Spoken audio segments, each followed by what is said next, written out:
যে কাজগুলো আমি নড়াইলের জন্য করেছি সেই তালিকাটা যদি আপনি ধরেন তাহলে শুধু একটা ইউনিভার্সিটি এখন বাকি আছে। একটা সি ক্যাটাগরির জেলায় কি কি প্রয়োজন, একটা ইউনিভার্সিটি বাকি আছে।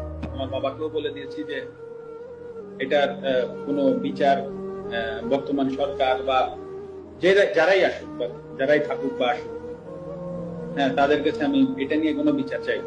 কারণ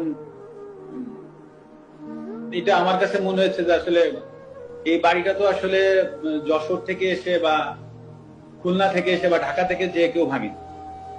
হ্যাঁ, নড়াইলের মানুষ কোনো না কোনো জায়গা থেকে উঠে এসে ভাঙছে। তো আসলে আমি নড়াইলের মানুষের বিরুদ্ধে আর বিচার চাইবো না। তো যেটা হয়ে গেছে ওটা আমি একসেপ্ট করে নিচ্ছি। হয়তো বা আমার কাছে আমি এভাবে একসেপ্ট করে নিচ্ছি যে হয়তো বা আমার কোনো ভুল ছিল, আমি কোনো ভুল করেছি, হয়তো বা তার জন্য ওনারা হয়তো বা এসে ওটা করেছে।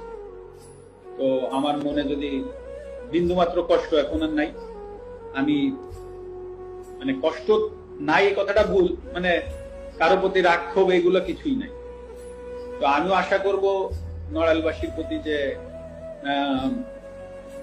আমার কোনো ভুলে বা কোনো জায়গায় যদি কষ্ট হতে থাকে, তো আশা করি তারা তো একটা স্টেপ নিয়েছে, তারাও আমাকে এই জায়গা থেকে ক্ষমা করবে। এটাই আমি আশা করি, এর বেশি